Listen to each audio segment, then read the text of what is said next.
Hello. Hey, everybody. Welcome. Hi, Mike Elson, the founder of VoiceLessons.com. With me, I have Dr. Matthew Edwards. Matt, thanks for joining in with us again. Good evening. Happy to be here. Awesome. I'm super excited to continue to do these shows. It's such a privilege and an honor just to be, one, having you on the show and talking shop about the voice and how to sing, how the voice works, and many other things. So I know we're going through a bunch of the questions that come in from our live Q&As. But before we do, I just wanted to, real quick, we were talking this week, and one of the things that came up, you mentioned again, confirmation bias. And I try not to have that. And I was like, wait, what are you talking about again? So I just wanted to ask you again, can you share that with everyone out there today? Yeah, so Mike and I were just talking about singers who were looking for answers to their technical problems, but they only were looking for the one thing that they wanted to be the answer, right? So they're like, it's got to be my placement. I know it's my placement. It's got to be that. And I was saying to Mike, I was like, well, that's confirmation bias, and that's a problem. And he was like, what is that? Well, confirmation bias is this concept that comes from psychology, that people tend to try to seek out things that reaffirm what they already believe. And what I was saying to Mike, and he didn't, ask me ahead of the show if I could bring this up again, was that a lot of singers actually prevent themselves from hitting peak performance because they go through the world with confirmation bias, which means that they get in their mind that they're supposed to find this answer, right? They're like, well, I know I'm a tenor, so I'm going to look for the person who tells me I'm a tenor and how to do it. And sometimes they work so hard trying to find the answer that's not actually the answer they need. So by them looking for things that confirm their own personal beliefs of what they think their issues are, they will oftentimes miss out on the real solution, the thing that will actually fix their problems. Because many times the technical thing that we need isn't the technical thing that we think we need. So, just a message rather for any singers who are tuning in is to really be weary of that confirmation bias. If you start noticing that you always gravitate towards people you think are offering the answers that you want, it's like, oh yeah, I know that I need to learn more about my breath. That has to be the thing. And you keep only looking for the answers about the breath. You might want to step back a minute and make sure you're looking for answers about all kinds of parts of your voice. Because it could be that the real issue with your breath is your registration, that your vocal fold vibratory pattern isn't what it needs to be. And if we realign that vocal fold vibrational pattern to what's appropriate for the style of music that you're singing, you may find that all of a sudden the breath takes care of itself. So confirmation bias, it's something that all of us have, and it's something we always want to make sure that we avoid and instead adopt a growth mindset where we're always looking for different ideas, things we haven't thought about before, and to try them out to see if they might apply to us. And in my experience with training singers, that is the way that people get breakthrough results in the shortest amount of time. Yeah, absolutely. So I think the point there is keep an open mind, everybody. So we're going to jump into the first question.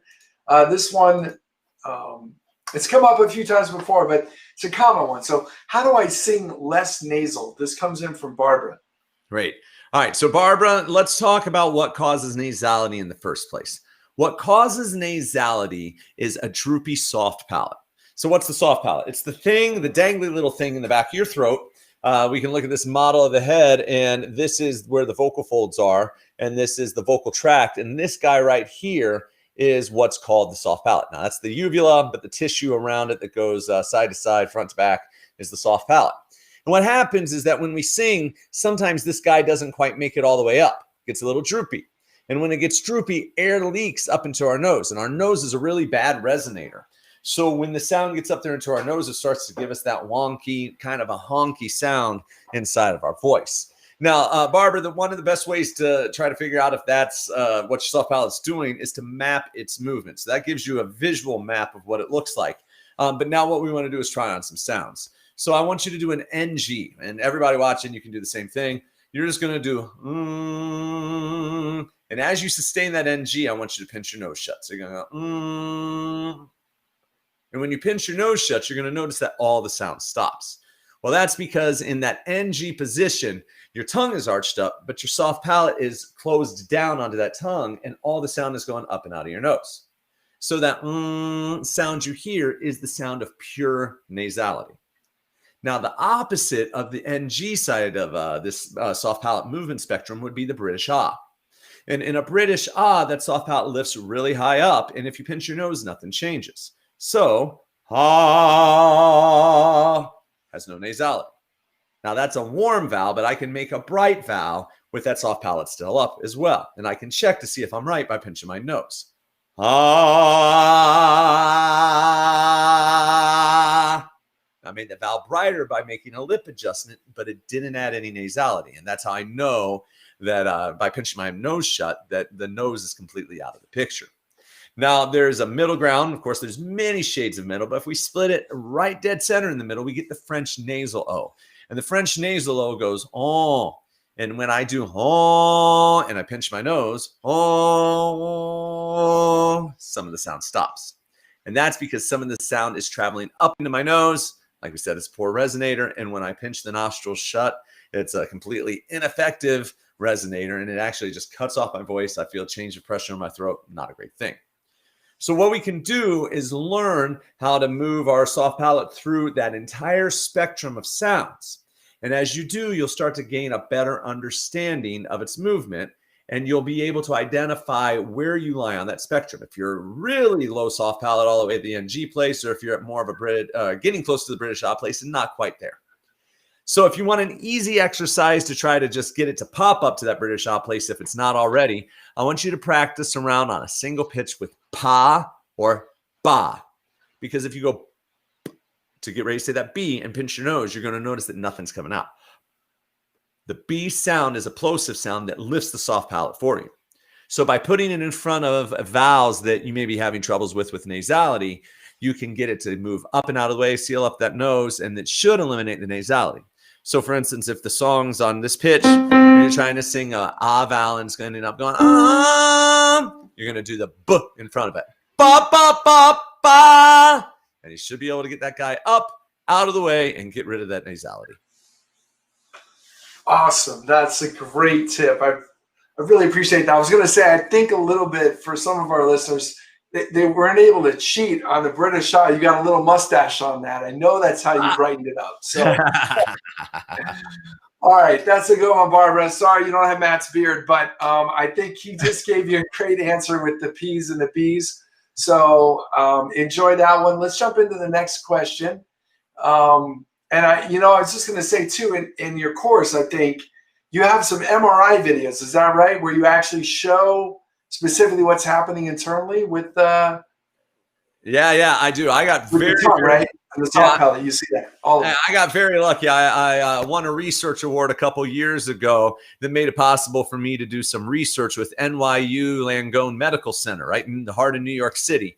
And we brought in 8 professional working performers in the city, and we were able to put them in an MRI machine for a half hour each. And we got them to vocalize so we could take measurements of what was happening in the vocal tract. And so now I've also got these great teaching videos. I have voices in an MRI machine going through that NG, British ah, and French nasal O sound qualities, and then the spectrum of moving between that to the far opposite side, touching everything in between. And you get to actually see, it's like an X-ray. If you don't know what an MRI video looks like, it's like a moving X-ray tied into sound, so you can watch exactly what's happening in the body and hear the resulting sound. And it's a great way to improve your body map and get a much better understanding of what's happening in your vocal tract and why you might be making the sounds that you're making. Awesome. So you actually get to see the tongue move and the soft palate move in that. Yeah. It was a really special opportunity. There's very few of those videos around, and so I'm excited to have those to be able to use in my teaching. That's cool. Okay, so let's jump into the next question now. This one comes in from Jason. How do I recognize when I'm forcing my voice? This is a good question, Jason. Lots of people have this problem, and they're stuck. They're going, is this just making sound that happens? I just be aware of me making sound, or is this something that I'm actually about to do some harm? So what I want you to do is just to speak and say, hey, as if somebody is like 3 foot away from you. Hey. Now make it like it's 15 foot away from you. Hey. Now I just want you to imagine that somebody is across the field. You're not trying to hurt yourself, but you want to get their attention. And you back and you say like, hey. That is calling. And calling is an instinctual thing that you were born knowing how to do, right? We called it crying when you were young. That was the first vocalization that you made was a cry, but a cry and a call have the same production. You're in control of the call, not the cry. But on the call, that goes back to, they say, our caveman days, probably our Neanderthal days. And you needed to get somebody's attention without being able to pick up a cell phone. You had to call across a long distance. Our bodies have evolved for thousands of years to be able to call. And so if our singing feels like a call, you're probably not forcing your voice. Now what I want you to do is I want you to make a grunt. I want you to go, like you're lifting a weight. Good. That grunt is formed by pushing those vocal folds really hard together and holding them in a tight position. And you probably noticed that after you did it, you almost felt like a release. And I sometimes feel a mini throb. It's like it goes out and releases, and then you feel it kind of bounce for a second in there because you rushed so much blood to those muscles trying to force something out.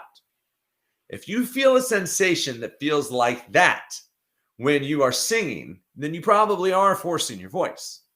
And then we want to look at what's happening at that vocal fold level with what we call registration. Registration describes what's happening, whether the vocal folds are in a thick position or a thin position. We call the thick position chest voice and thin position head voice. And everything in the middle, mix. And so if you feel like you're forcing it, there's a good chance that you have too much chest in your mix.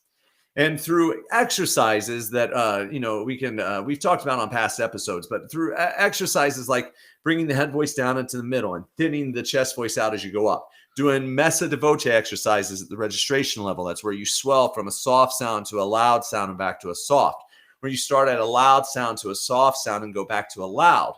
What those exercises do is they coordinate all of the muscles that are inside your larynx. So this is a larynx model. It's 4.5 times the size of a real larynx.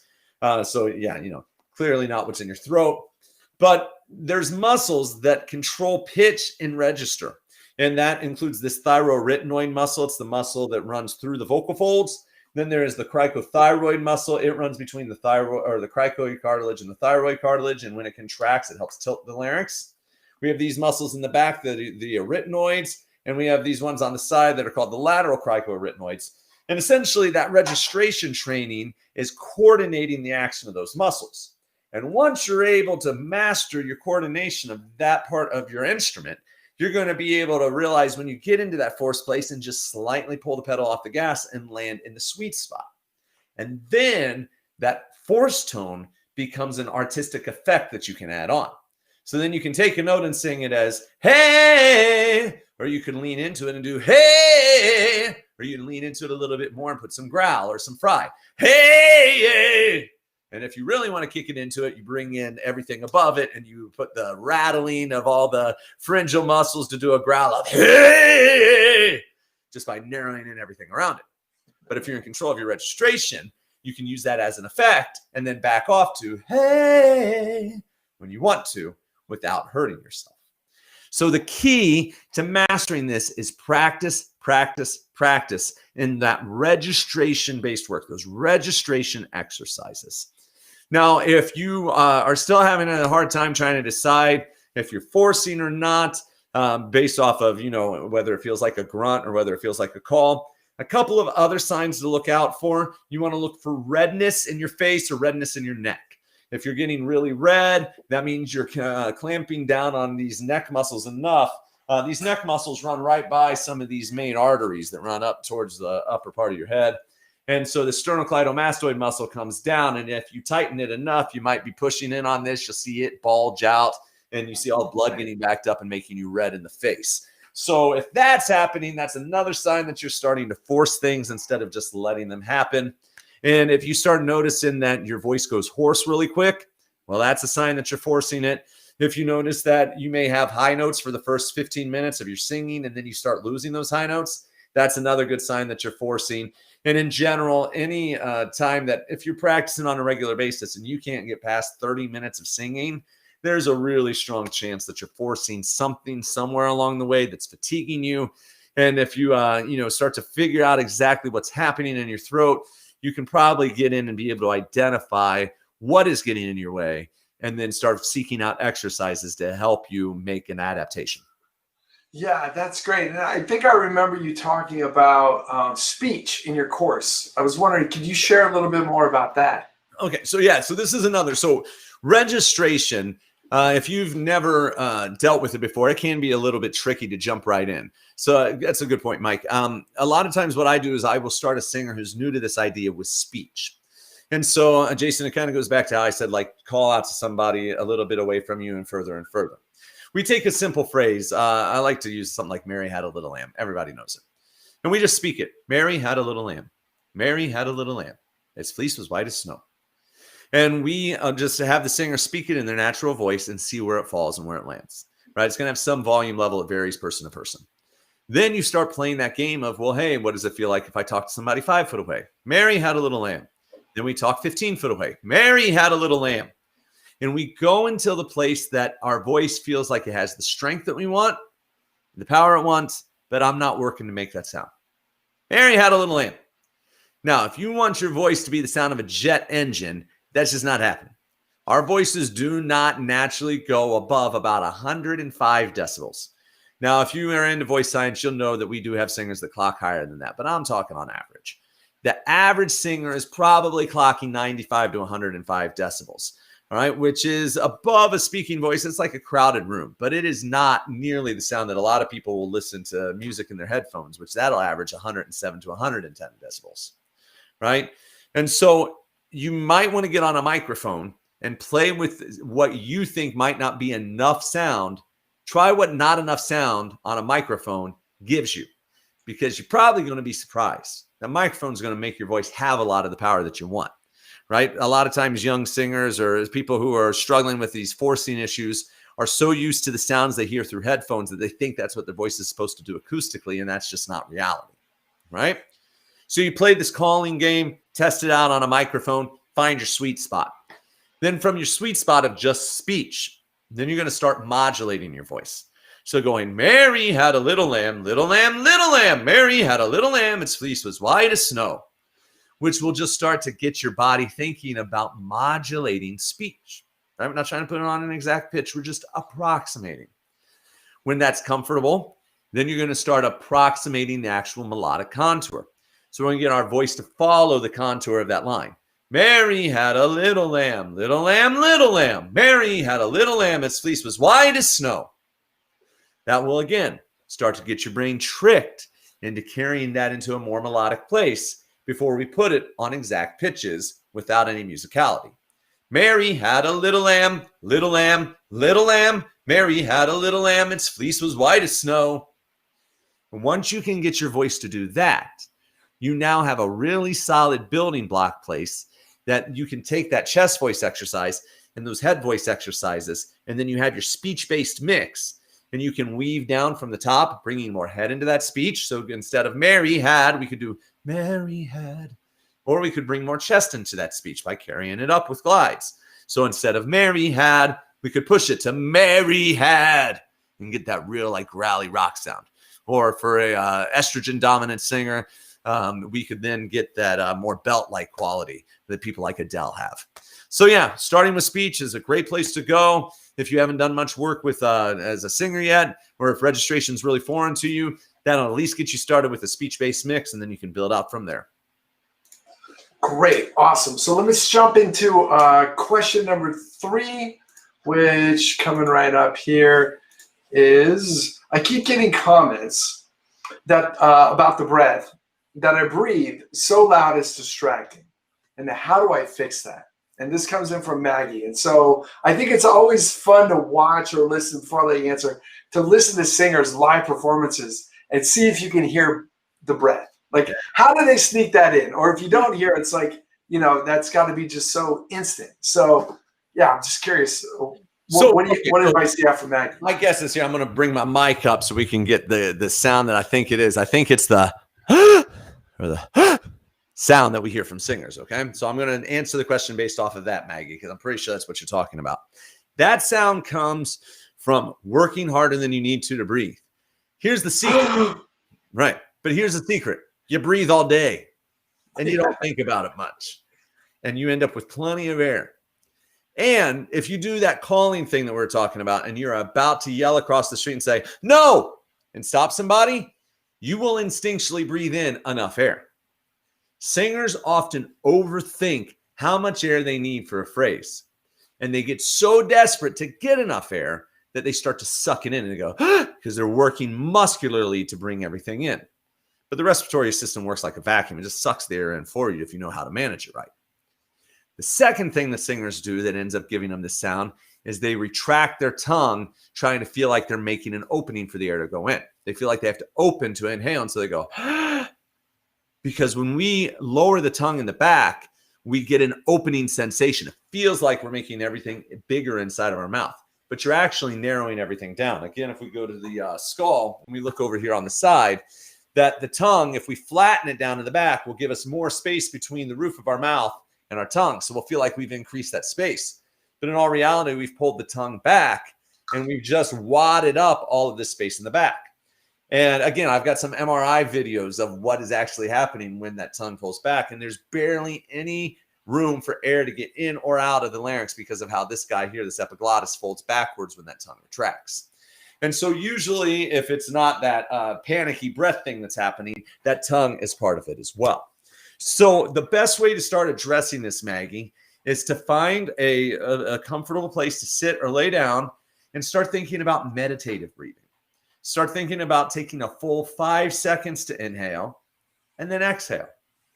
And just slowly let the air come in. And what I would do is to start letting it come in through your nose so that your body can feel what it feels like to fill up and how easy it is, that it doesn't take a lot of muscular effort. Then after you started breathing in only through your nose, you can open your lips a little and let it come in through both. And then start letting it just come in through your mouth. Feel that freedom and let it come in. Then what I would do is start doing it in 3 seconds in. Or 4 seconds, sorry. Then maybe 3 seconds. Then 2 seconds. And then 1 second. Making sure that you start with that really slow, at ease breath. And as you catch the speed up, that you don't start panicking. So eventually we can get down to a fraction of a second where all we have to do is just drop our mouth open and go. And you're completely full of air. That's as much air as I can take in. See, there's a lot in there. But all I did was go. And I was full. So you can learn to do that. It may take you some time. Going and finding a mindfulness app may really help you start to be really aware of what it's like to inhale and exhale and to control your inhalation and your exhalation. And if you really find that you're struggling to keep your tongue out of the way, then you might want to do a little bit of work with tongue tension release and masseter muscle or jaw tension release. Because it could be that you're holding on to a lot of tension here as you sing and you're not able to let that go, to let the mouth drop open and let the air to just come in. And I think Jeff makes a great point. The exhale is the key to a great inhale. And he's right. If you're doing anything kind of weird as you're squeezing and trying to sing, or in your cutoff and you add like a at the end and then you try to breathe, well, you were just in this real compressed sound and you're going to have to then drop out of it. Now, in some rock styles, we want that compressed at the end of it. So that's a different story. But I seriously doubt that's the kind of stuff you're singing if you're getting a comment about it. Most people don't comment about the way that rock singers breathe in between notes. They just love the rock and roll. So, but if you're a singer-songwriter, an indie artist, if you kind of sing that breathy, nice, sweet, introverted kind of sound, it would be more noticeable. And I think that these approaches should help you give you some things to explore and maybe help you bring down some of the volume, if not all of it, when you're inhaling for your breaths. Yeah. Now, in your course, I think you talked about resisting the collapse. So I was wondering, could that help Maggie at all here? Yeah, I think it could. And actually, I think that actually lines up with what Jeff had said when he chimed in. He said, about the exhale. So Maggie, what Mike just mentioned is that when we inhale, over here we got the body, but when you inhale, you fill up your lungs full of air. This is the ribs that surround your lungs to help protect them. And there's little teeny muscles inside of the ribs called intercostal muscles. And when you inhale, these intercostal muscles engage and they lift that rib cage up. And it's that upward movement of the rib cage that draws the lungs to follow the ribs, and it helps pull that air in. So that's the secret to getting that silent inhale, is letting the intercostal muscles do the work. And that's what all the steps I just told you about are going to help you learn how to do. But what Mike is talking about is on the exhale side, a lot of times singers will take that deep breath in, they'll go, and all of a sudden all the bottom of their abs and the bottom of the ribs collapse back in. And that compresses all of the air, which is what Jeff was talking about. You end up on that exhale, just go, ah! And then you're so desperate to get air and to release that pressure, you try to go really quick and go, ah! And open it up, and we get that loud, like that, where it doesn't even feel good at that loud inhale. So when you're resisting the collapse, what you're trying to do is maintain the contraction of these external intercostal muscles so that your ribs slowly come back in. Now, the goal is not to make your rib cage movement fixed. In fact, one of my friends, Dr. Kari Reagan, she's got a great book about teaching voice. We had her on our show and interviewed her a couple months ago. She was talking about thinking of it being buoyant. And I like that idea, like a buoy in a lake. It bounces up and down, it moves, right? It's not just out and in, it's bouncy. I think buoyant is really what we want as we're resisting that collapse. We want to feel like we breathe in, then the rib cage stays out, and as I get louder, the phrase might come in a little bit, and then I'll get softer, and it can stay back out, and then it can come in for the rest of my breath, and then it might release a little bit, and then really give me a final push at the end. But I'm in control of keeping that rib cage from not just going right in, but instead kind of staying out and slowly coming in as I release air from my lungs. The lungs deflate, and the rib cage comes back to its natural resting position. Great. I love that explanation. So, Maggie, hopefully that helps you this week. Let's jump on over to the next question we got coming in. This one is, okay, here we go. I'm fatiguing faster than I used to. Does that mean something's wrong with my voice? This comes in from Doug. And maybe you're just getting older, Doug. So I don't know. That's my first answer. But Matt, what do you got for Doug? Well, Doug, there's lots of things that could cause you to feel fatigue in your voice. So yeah, you're right. This is definitely something that we want to pay attention to think about, as there may be something wrong. But before we jump to that conclusion, let me ask you a couple questions. Have you changed your diet? Because if you have, it's possible that either A, you may have some sort of an allergy that you're not aware of. You may be getting acid reflux. And there is a kind of reflux called silent reflux. So reflux is commonly called heartburn, right? And heartburn is that thing that we feel. But silent reflux, you don't feel. It happens at night when you're asleep. And let's say that you are a side sleeper or a belly sleeper. Well, especially for a belly sleeper, we can use this head. So let's say that your bed's down that way, you're sleeping facing down this way. Well, your esophagus runs right here behind your larynx. And what can happen is you might burp in your sleep, and a little bit of liquid, because you're on your stomach, works its way up. And then eventually it drips down over these arytenoids in the back, and it lands right down in here in this area of your vocal folds. You roll over, that acid's still kind of there, and then you might cough it up and then re-swallow it. But in the time between when it rolled there and you finally kind of subconsciously coughed it out of the way, it could have done some damage because it's acid. And if anybody's ever I got plumber's acid on my skin one time, you notice real quick, right? I was trying to do something. I was like, man, my hand feels on fire. And I realized, oh, the acid had burnt through my glove. And that's why I felt it. So your vocal folds feel it too. The problem is there's no nerves on the surface of your vocal folds. So you aren't really aware of the feeling of the burn. That's why we say it's silent. But the damage is done and you hear it. So you'll either hear it as a loss of the clarity of your voice or a loss of power of your voice, or you'll notice that you're fatiguing faster than normal. And you'll start going, man, something just feels tight in here. It almost feels like I have something stuck in my throat. I feel like I have to swallow a lot. All signs of reflux. So easy solution to that, try to take some Tums, try to drink a little bit more water throughout the day, try to stop eating 2 hours before you go to bed. And if possible, try to sleep on your left side. The way our body is designed is that the stomach falls down and over right here. This is actually the stomach on the model. And the stomach's over here on the left. So if we lay on our left, things will pool more down here in the bottom. And they won't be as likely to go and drip up into your esophagus and then up into your vocal folds. Whereas if you lay on your right side, your stomach's turned upside down. All of the liquid or the whatever's left in your stomach will pool down here near what's called the lower esophageal sphincter. And once it starts working its way up through there, then it's more possible or likely that it's going to get up to your vocal folds and to your larynx. So if that's not the case, we want to check alcohol intake. Make sure that you're not drinking alcohol too much because that can definitely dry you out. Too much caffeine can dry you out. Any changes in medication can dry you out, especially mental health medications. If you're on any kind of anxiety medicine, ADHD medicine, depression medication, all of those can dry you out and make you fatigue much faster than normal. If it's allergy season, that can start to dry up the mucosa that covers your vocal folds, and you may feel like you're fatigued. Now, how do you tell if it's from your singing? Well, you would have to take a couple days off and like take 3-4 days off and then sing a little bit and see where you land on time-wise. So you want to get a stopwatch out, practice your practice or time your practice session. Then start practicing for the next few days. And if you notice that progressively day after day, so you've taken like 5-6 days off, you come back to singing, and then it starts going downhill after that first day, then there's a strong possibility that something you're doing isn't quite right. And that break actually served as vocal rest for you. That, yeah, you were talking, you were going about your normal day, but when you weren't singing for those 5 days, your vocal folds got a rest. So on day 6, when you did sing again, they felt great. But you fatigued them a little bit because you were pushing it a little bit. So then on day 7, you didn't last as long. Then on day 8, you lasted even less time, and 9 less time, and 10 less time, and you're just feeling so fatigued. That's a clue that, yeah, we might want to get something checked into. Now, a lot of people, Doug, if I say this, the first thing that comes to their mind is, oh my God, did I damage something? Do I have any kind of voice damage? So what am I going to, do? I need to go see a doctor. Well, we can do a simple at-home test that's going to tell us if it's really that serious or not. The first at-home test is to do an S to Z ratio. So the first thing you're going to do is hold out an S for as long as you can, and you're going to time it. Hold that out. When you're done, click it off. Take the same size breath, and on a comfortable pitch, do a Z. Zzz. Hold it out as long as you can. Stop your timer.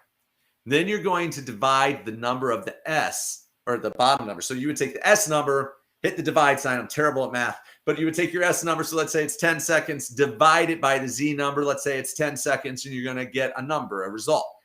In that instance, a 10-second S and a 10-second Z gives you a 1. Well, 1 is kind of what we would expect with most singers, that they are efficient enough in their vocal fold closure that the S and the vocal fold vocalization give the same resistance and we get the same length. But let's say you hit 12 seconds on your S and your Z's at 10. Well, that's not ideal, but we're not really in a danger zone of predicting that something's off. But let's say we hit 14 or 15 seconds on an S and only 10 seconds on a Z. At that point in time, you have surpassed 1.4 S to Z ratio. And what they find is that in 95% of cases of a vocal pathology, the S to Z ratio is 1.4 or greater. So if you're not hitting that 1.4, go to a doctor if you can. I don't think it's like a vocal crisis yet, but I do think you should try to go to get seen by somebody if you still find that you lose it, because they can probably give you some interventions to help keep you from getting to that other place. The other thing you can look at is maximum phonation time. So pick a comfortable pitch and just sustain it as long as you can. Most people can hit 15 seconds. If you hit anything less than 15 seconds, then we start to wonder. Now, some older singers or singers that are a little out of shape, maybe 10 seconds, you could look at that and go, yeah, it's reasonable. That's just the condition of the voice. But the scientists say that anything less than 7 seconds is an indicator you definitely need to get in to see a laryngologist as soon as possible. So, Doug, I know that's a wide range of advice, but the truth is there's many things that can cause vocal fatigue. A lot of them are technical things as well, things like constriction, imbalances in your registration. You may not be coordinating your respiratory system. It could be that your skeletal structure of your instrument, your posture, is out of alignment, and it's putting excess pressure on your larynx, and we need to get you into a better alignment that utilizes your 6 points of balance. And it could also be something like tongue retraction, a tight jaw, or something else that's caused tension to travel down to the larynx and push those vocal folds together a little bit harder than you want to. But hopefully, if you go through a few of those different tests and think about some of those lifestyle things I pointed out, hopefully you can maybe find the root of the problem, make some slight adjustments, and get back to feeling like your old self.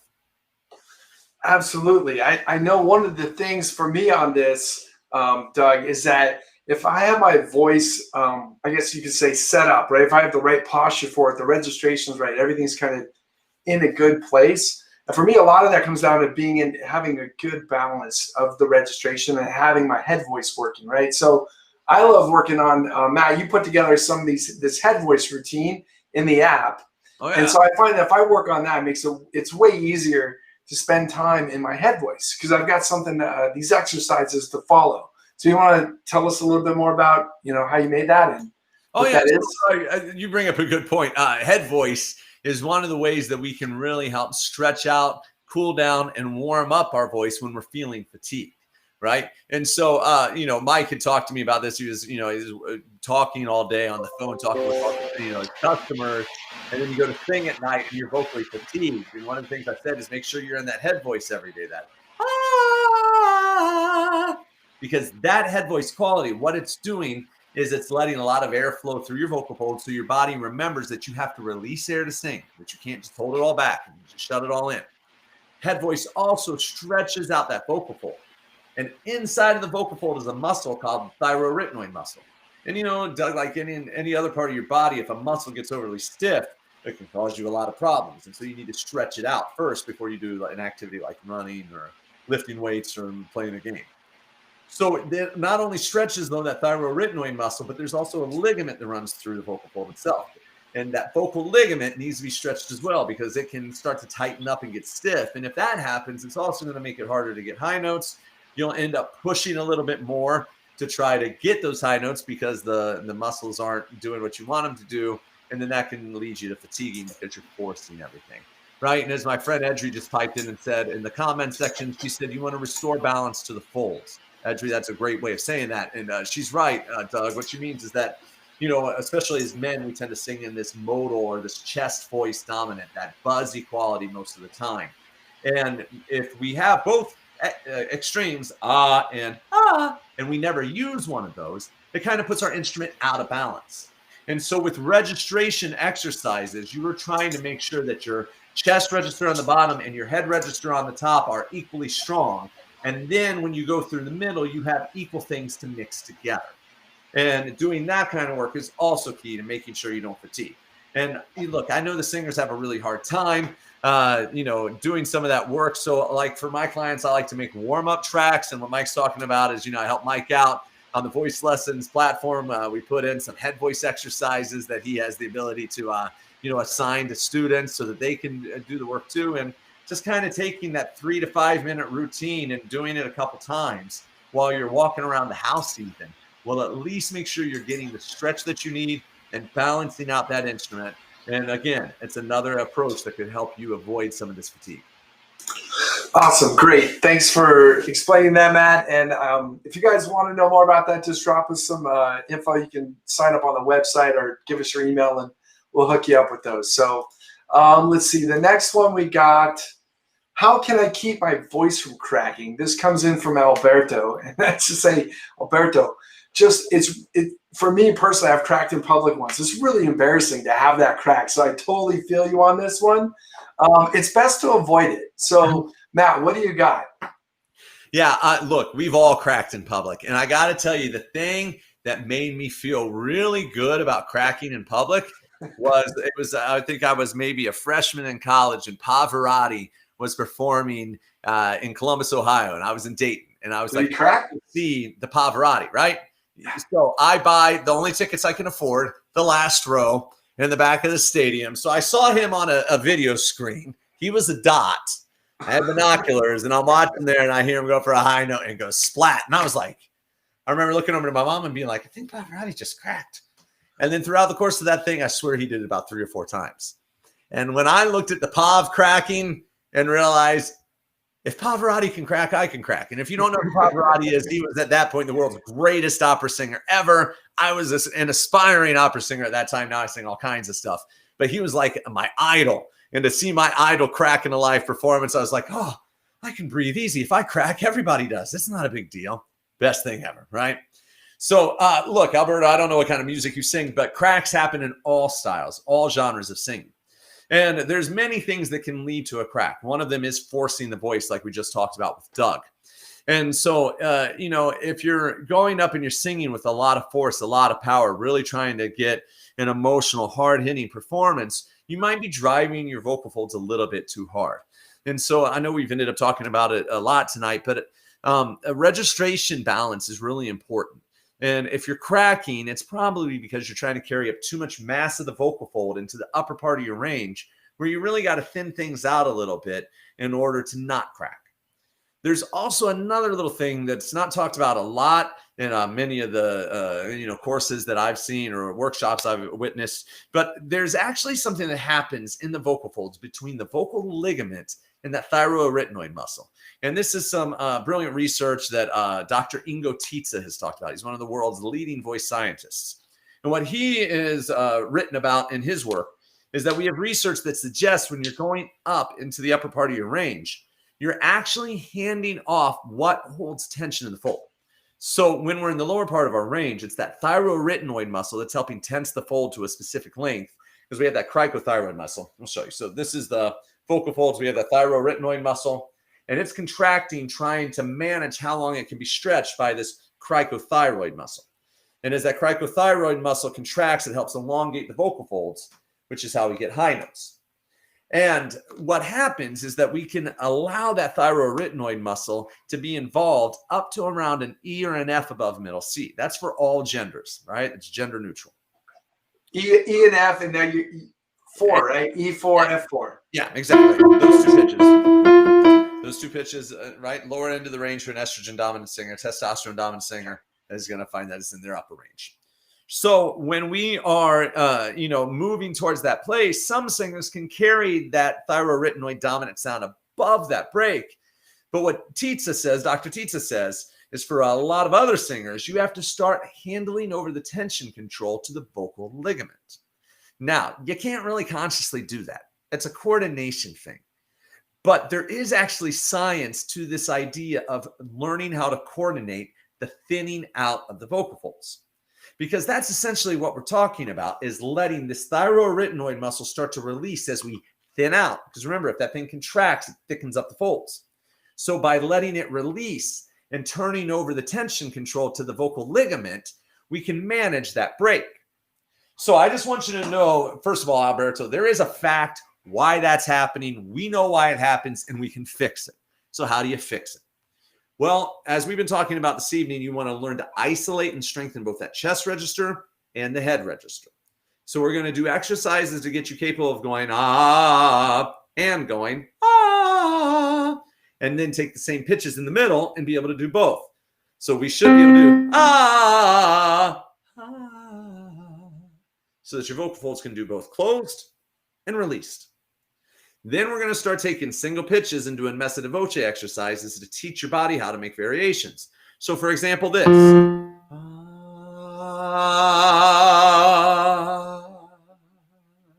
Or the reverse. That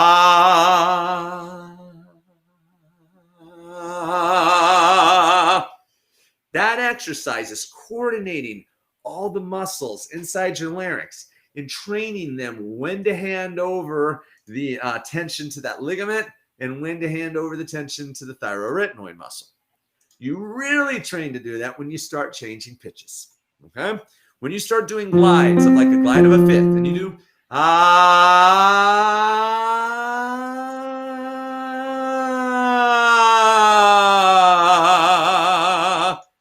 you're teaching your voice how to start thick, then out and release, handing off the tension to the vocal ligament, and then bringing it back in and re-engaging the vocal folds.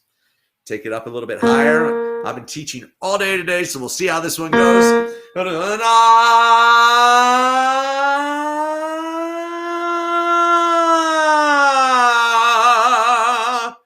Is thinning out right where that problematic break is.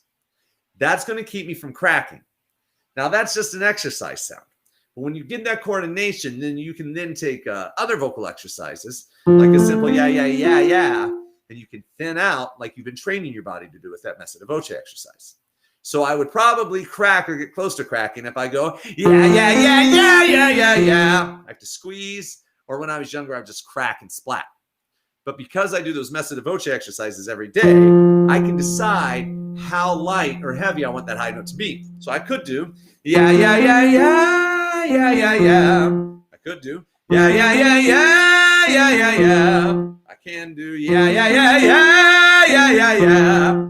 And for opera, I just darken the vowel. Yeah, yeah, yeah, yeah, yeah, yeah, yeah.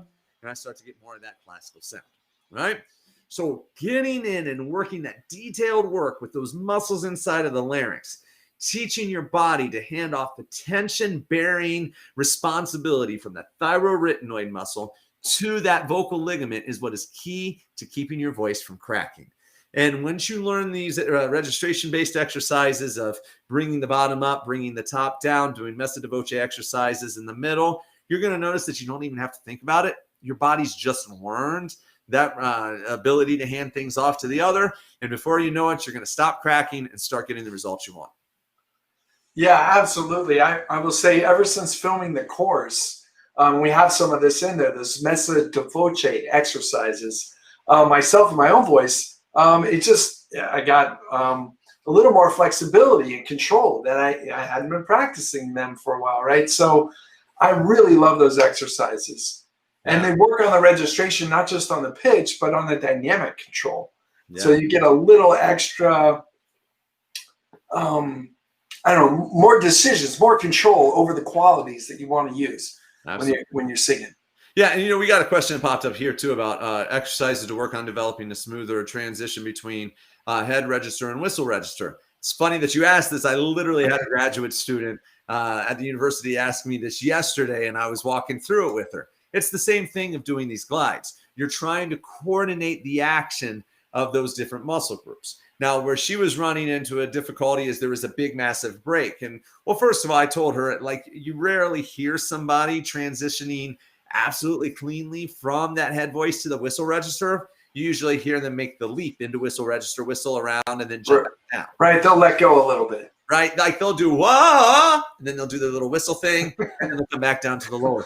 Right, not even trying. It doesn't. I was gonna say, where's the whistle? Voice is too low. There is no whistle in that one. But so first of all, I wouldn't worry too much about it not being perfectly smooth if it doesn't want to do that. Everybody's different. The fact that you have a whistle register at all is pretty special, right? Not every woman has a whistle register that she feels great about and she wants to use in public.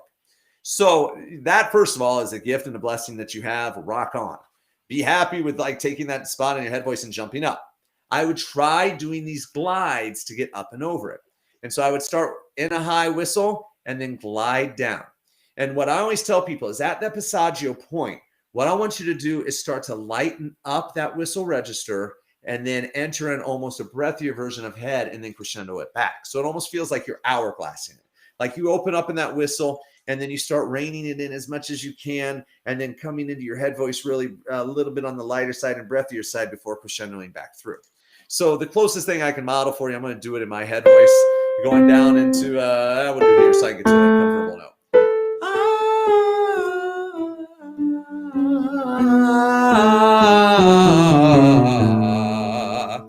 Right, so we get that little narrowing and then moving back through it.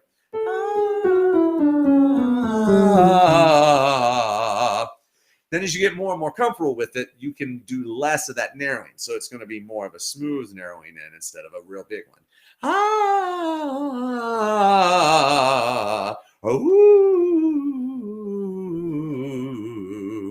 Right? And it takes practice. You can see, like I mentioned earlier, I don't actively perform anymore. And so I don't have a real need to do that on a daily basis. So you can still hear that little micro bump that shows up in my voice. If I wanted to iron that out, I just need to do those every day. Right? There's no magic to it. It's a motor skill. I'm rusty. But if I practice that exercise, that motor skill will improve and I'll get rid of that last little teeny remaining bump. My guess is, since you're asking this question, you have a bigger bump. That's fine. So just take your time and experiment with it. Another thing you can do is try switching over earlier and then try switching over later. So you might be, trying to switch over a little too early. That's too early. So instead we would say, what happens if I delay till the last minute?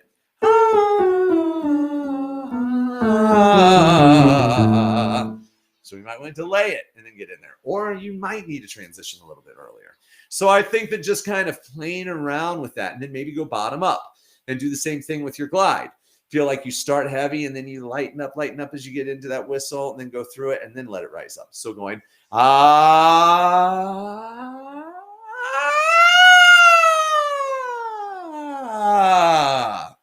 you do little sirens going, sirens. And just play. And my guess is that if you spend about 6 to 8 weeks just continuing to play, try closed vowels, try open vowels, try like e's, oohs, ahs, everything until you find your sweet spot, then build out from there. And I have a feeling you're going to be able to connect them. Great. So, We've got a follow-up on that. And Dominique, we're coming for you. Sorry about that. We had some other questions, so we're going to get to the chat now. So Matt, do you want the follow-up from Laura or jump over to Dominique? let me get Dominique. Sorry, I missed that. I didn't catch that. I thought it was a statement. I didn't catch that it was a question. Sorry about that. Let me just finish Lyra's real quick. She said, what are some ways to move away from semi-occluded vocal tract for the whistle register? Right now, I use mostly lip bubbles, and I haven't been able to add a straw or anything. I don't know that this is going to help you in your whistle register, actually. Semi-occluded vocal tract exercises, they can do lots of things. They can help improve vibrational patterns, but that's vibration. The only research that's really been tested in has been really in head, chest, and mixed register. I've never seen any work about SOVTs and whistle register, and I actually have a feeling they're probably not going to help. The SOVTs help you establish a great vibrational pattern, but if you've been singing through that straw all that time, and then you it starts to push those folds together a little bit, and on whistle, you want to get them barely touching. So I would actually say drop the straw. I have a feeling that that straw is maybe getting in your way. And so try doing maybe a more modified version of it, which is a blowfish going, and see if that gives you an occlusion that works, because that one has a little bit more open lip space and it's going to be less likely to get those vocal folds to connect together. All right. And I highly doubt you're going to be able to do lip buzzes up that high. I just think that in whistle register, those are pretty rare to be able to sustain those through. I would look more at vowel work on this, and then take advantage of the straws in your head, mixes, and your chest register on the bottom. All right. Great. Dominique, we can grab yours. I don't know why. I think Dominique, I was looking for question marks. I had some friends that were popping in comments, and I didn't see that it was a question. So I apologize, but I'll grab those for you. Let's jump into this first one, Dominique. So we see you. We got you. You're here. So when I'm nervous before I sing, is there something I can do? Yes, actually, Dominique, what I would say is to go ahead and do some of that meditative breathing I was talking about. So I have an 8-year-old son. I have an 8-year-old and a 4-year-old. And my 8-year-old has been dealing with some things. So we have a psychologist that's been working with us and helping us help him manage a lot of things. And what the psychologist was telling us is that the vagus nerve, which is one of the nerves that runs down and innervates the diaphragm, actually also has connections to the stomach and then, of course, to our larynx. And so a lot of times my son's getting really worked up and everything's shutting down. That vagus nerve is overly excited and it's starting to give him weird stomach feelings that he doesn't know how to manage. It's messing with his breath, and then it can also cause the tension in his throat. And we do know that I had already known that was a real issue, because there's something called muscular tension dysphonia, which I bet is what's leading you to feel like your nerves are bothering your throat. Muscle tension dysphonia happens when our nervous system, our emotional system gets too worked up that it starts to seize up some of the throat muscles, and it can make it hard for us to sing. In the most extreme cases, people lose their ability to speak, right? But for nerves, it can kick up its ugly head, and it can contribute to a little bit of that tightness that we feel when we're feeling some performance anxiety. So what my, what my son's therapist says to do is do box breathing. So for box breathing, you breathe in for 4, you hold for 4, you exhale for 4, and then you suspend for 4. So it's 4 in, 4 hold, blow out, and then sustain that no breath area for about 4 seconds, and then repeat. Now, the other thing he says that he believes helps stimulate that vagus nerve is to be doing the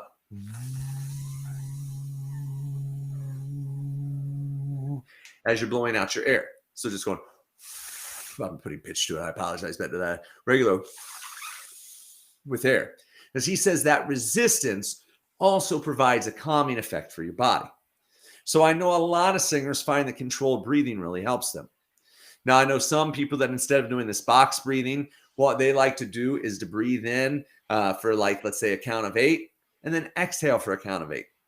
Breathe in for 9, then exhale for 9. And then they just bounce around with numbers, helping get their body flooded with oxygen to help them breathe. Now, the other thing I've been learning from the psychologist is how our brain tries to overrun our body, right? We have this subconscious brain. It's the caveman brain, essentially. And, when we were cavemen, we weren't that logical. We weren't that smart. So we had gut reactions. And our gut reactions would be, I just saw a lion eat my best friend. And so next time I see a lion, I go, lion, bad, run. That's all that goes through your head. You just saw that one opportunity. You're like, me, no like that, get out. Or you see chocolate and then your, caveman brain goes, me like, eat. And that's why we have such a hard time to stop eating chocolate, because that caveman brain is overriding the logic that says too much chocolate, not so good. You get upset stomach and our body's going, no, must have, because that caveman thing is happening. So when we get some types of anxiety, that's actually what's happening. So let's say, Dominique, maybe you did a performance one time and something didn't go the way that you wanted it to. Well, unfortunately, your brain programmed somewhere really deep inside that microphone, me sing, don't like, because something didn't go right. Your logical brain goes, I didn't warm up beforehand. I can fix that. But your brain starts going, no, happened more than once, no like. And so every time you start to walk up to the microphone, that subconscious part of your brain that used to protect you from tigers by helping you be smart enough to see a tiger and go, not good, moving away, sees the microphone and says, not good, move away. And your artistic self is like, no, I have to sing. I have to say something that I like to talk about, or what I want to communicate. And you try to do it, but you're in a fight. So the other thing my doctor talks about, or my son's doctor talks about, is doing this 5-4-3-2-1 plan. And I did it some with my son. And as I was doing it with him, I started feeling so calm that I now do this on a regular basis when I'm getting a little overwhelmed, too much email or, too much teaching on a day. So the first thing you do is you just look around the room and identify 5 things that you can see. Or sorry, actually, even before that, it's 5 breaths. So sorry, first thing you do is take 5 deep breaths and releases. So maybe try doing 4 in, 4 out. Then the next thing you do is you look around the room and you find 5 things that you can see and you name them. I see my guitar. I see the body. I see a picture frame. I see the closet door. I see my music stand. What the doctor says is that moment of seeing things and naming them is overriding that panic part of your brain. And it's starting to get logic-driven brain, getting a lot of blood running to it and starting to overpower that instinctual brain. After you say the 5 things you can see, you look at 4 things that you can touch and you touch them. So I can touch the fuzzy speaker. I can touch the fuzzy or the rough microphone cover, touch my shirt, touch my glasses, because your body is feeling something, it's sensing something, and it's starting to get your brain to change. Then you think about 3 things that you can hear and you name them. I hear a sink running. I hear my kids screaming. I hear the dog panting, whatever it is. Then you think about 2 things that you can smell. And if you can't smell anything, you think about what you wish you could smell. Cookies. Right? Oh, yeah. My wife is cooking cookies. I smell them all day. And then you think about 1 thing that you can taste or you wish you could taste. So try this, because first of all, for both of my kids, it's amazing. We've went, especially with my 4-year-old, he all started having one of his little meltdowns that they do. And I take him through this process. I can get him up to the 2nd floor and into his bedroom and get him ready for bed without a fight. It overrides that panic brain inside of his head that freaks out because he can't have his toy, right? For me, I find that it zones me back into my room. It helps my heart rate settle down, and I feel way better about everything.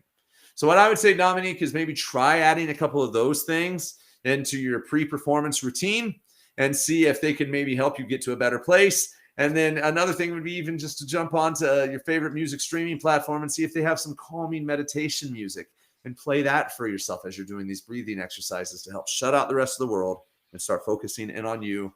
And then when you get up to perform, remember that you are performing to communicate the human experience through song.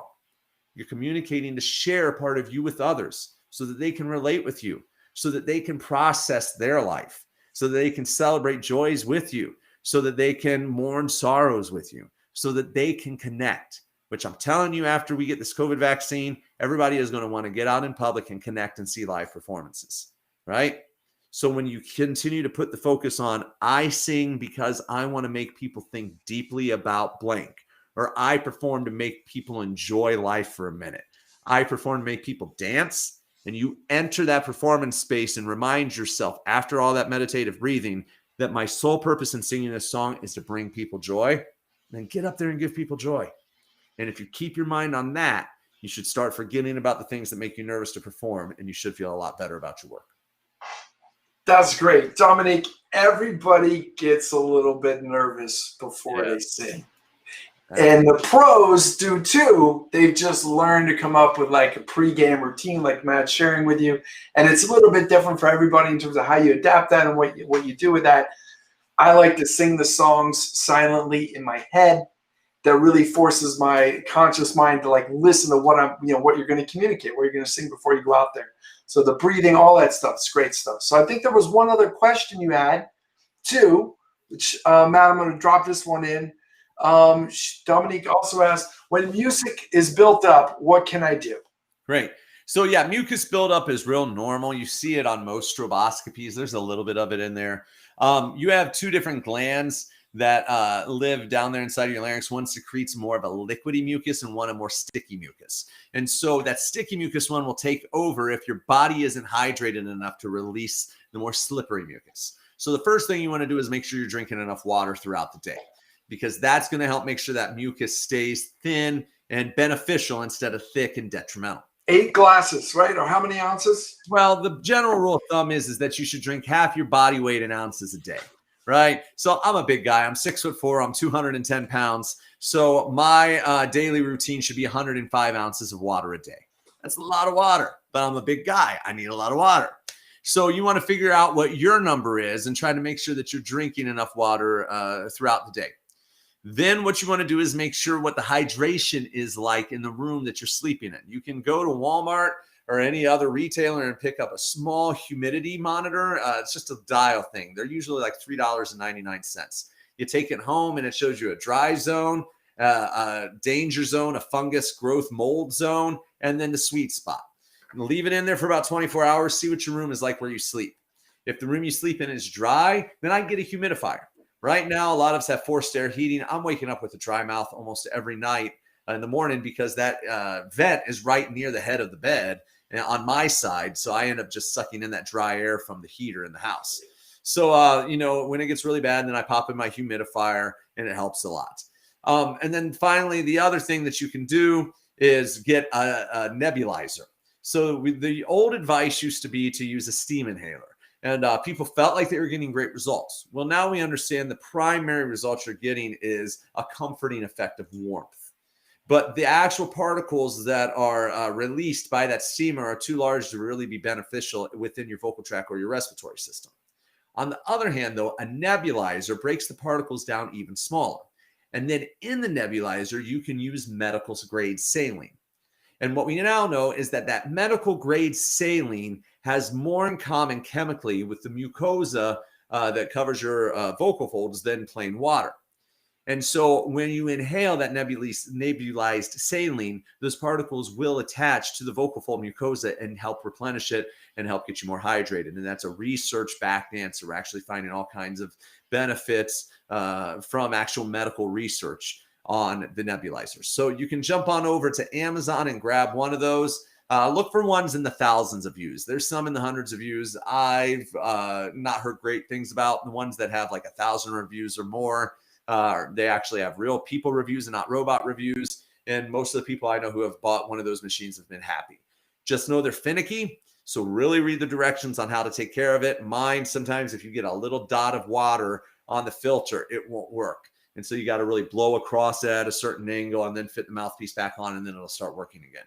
But man, it feels great when you have it, right? And in a worst case scenario, if you're feeling like it's really bothering you, you may want to try Mucinex. Mucinex helps increase that really slippery mucus on your vocal folds and helps thin out the thick stuff. That can be useful. And if you think it's because of postnasal drip or allergies, try using a neti pot. Or you can actually buy a saline nasal spray to squirt up into your nose. That'll thin out the mucus before it has a chance to drop down and get onto your vocal folds in the first place.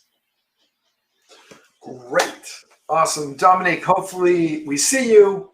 You understand that we've got some answers for you on those questions, so we did not skip you. I guess you grabbed your water bottle already. I love it. Yeah, that's great. Bring the water. That's great. Matt, we've got a couple other that we were going to go over, so I don't know if you want to hold those for next week, or do you want to get a little bit more time? Let's do maybe one more, and then we'll wrap it up for tonight. Okay, let's wrap up with this last one then. Let me find it. Here it is. No. There it is. Got it. Okay. So this one comes in from Shanice. What is the gagging sensation when I try and sing high notes? And I know, as we've all been trying to sing some high notes, and as you're a singer, you're going to definitely have high notes in your songs. You probably all felt that. You go for that, and it's just like it seizes on you or something, right? Yeah. You get hung up on it. So this could be one of two things, Shanice. So let's look at, I'm going to grab my model larynx over here again for you real quick. These little guys in the back are called the arytenoids. And if you carry up too much chest voice into those higher notes, or if even just in the mid part of your voice, you're just putting too much chest, too much closer, too much pressure on those vocal folds, you will start to agitate the tissue surrounding your arytenoids. And that tissue is hypersensitive, which actually kind of ties back to Dominique's question when she's talking about mucus. Well, this is super sensitive, so that if you get any post-nasal drip coming down with mucus from your nasal cavity, and it gets down here on these arytenoids, they sense it, and they're like, nope, bad, cough, cough, get it out, right? Super critical for swallowing food. These guys are sensitive, so if the liquid tries to go down into your lungs, that's bad news for you. Cough, cough, get it back into the back to go down the esophagus. So it has a protective reason to be so sensitive. But if you're singing and you're pushing and you're squeezing that tissue together too tight, you're going to agitate those nerves, and they're going to think something's touching that arytenoid tissue, and it's going to send you into a little bit of a coughing fit or give you a tickle in your throat. So that's a sign that you're pushing. And what we need to do in that situation is rebalance some of your registration. Make sure you have enough airflow, what we call transglottal airflow passing through the glottis. The glottis is that closing point of the vocal folds. So we want to make sure that you have a little more inside of your voice and not which is pressing, and that's getting you into that danger zone. The other thing that could be happening is you could be engaging your swallow reflex. So when we go up for certain high notes, sometimes your larynx will start to creep up. So if you put your fingers right here where your Eve's apple is, I want you to swallow. And you're going to feel that your larynx goes up, and then it kind of bobs down and then lands neutral. Well, when you go up for certain high notes, it will try to bump up like it did when you first started to swallow. And if you notice, when you swallowed, it went up. And like I said, then it got pushed back down. Well, your body is supposed to help drop that larynx down after it guides food into your esophagus. So as soon as that comes up for a high note, the muscles that help guide food down into your esophagus, called the constrictor muscles, they start to squeeze. Your tongue starts to try to pull back. And then you'll feel all these muscles working together to try to swallow while you're trying to sing, and you'll feel like you're kind of gagging on something when that happens. So in order to see if that's the case, what I want you to do is put your fingers here on the side of your neck and go, goog, goog, goog, and go, ha, ha, ha. If it feels more like goog, goog, goog than ha, ha, ha, then that means it is those constrictor muscles engaging on those high notes. If you feel more na, na, na, na, na, then ho, ho, ho, then that means your larynx is definitely going up. Again, engaging some of that constriction and giving you that gagging sensation. Then I want you to watch what your tongue does when you sing. And I want you to try to determine if it's going more or more in the back. If it's starting to go towards that then that tells us that for sure your tongue is trying to go backwards. And the deadliest combination is when that larynx is coming up, the tongue is going back, and the constrictors are coming in. You're going to feel like you're getting choked off. You can't get that high note. And then instinctually, you'll try to push through it, which just makes everything worse. So by checking in, getting an accurate map of where your larynx is, what's going on with your tongue, what's going on with those constrictor muscles, and evaluating your registration balance, you should be able to get to the bottom of what is causing that sensation, and then start to build exercises for yourself to start to retrain your body to either not adduct so much to bring more head into the mix, or training your body to stay in more of a neutral to floating laryngeal position instead of a locked position, to train those constrictor muscles to release and only maybe narrow in quickly for a high note and only 75% of what they were doing, and to teach your tongue that if we're making bright sounds, we need it to arch up and maybe slightly tilt forward and never go back and down. Back and down only gives you muddy sounds, only swallows your tone, and gives you unpleasant results. Awesome. Now, can you just one more time, because I love that model, and I know you showed a bunch of it in the course as well, but can you show again what actually is causing the gagging? Is it when something's falling on the arytenoids, you said, or is something actually on the vocal cords, or either one of those could be? So what I would say, okay, so with falling on the arytenoids are super sensitive. So if food gets on them or mucus gets on them, right here's that esophagus, right? It's right here in the back. That's the esophagus. That's the windpipe. The arytenoids are right there. So if mucus is coming down or liquid or food and it starts to go that way, you want super sensitive arytenoids to go, oh, nope, shouldn't be happening, and to cause you to cough and gag to get everything to go backwards and down your esophagus. So that's why they're sensitive, to keep you alive, okay? So that could be the reason you're pushing those vocal folds together too firmly. It's agitating that arytenoid tissue, and it's giving you a gagging sensation or a tickle cough sensation. The other thing that could be happening is you have a superior constrictor muscle, which comes up here and around the soft palate. You have a middle medial constrictor muscle that comes in around here inside of your pharynx. And then you have a lower or inferior constrictor muscle, which comes down here around this opening of the epiglottis and the arytenoids. And so what could be happening is that it's narrowing in, just like it does when you swallow. It could be that your larynx itself is starting to bounce up. And I've got some MRI videos in the course that show you what is actually happening when it's moving up. And then it looks like it could be that the tongue is trying to pull back as well, because when we swallow, we have that triple action of the larynx going up, tongue pulling back, and the constrictor muscles pulling in. And so it's oftentimes that combination of actions that are giving you some of that gagging sensation when you're going up for those high notes. Great. Shanice, hopefully that helps you out. That was a detailed answer. So let's check again the chat, see if we have any more chats. I just want to say thanks, everyone, for tuning in.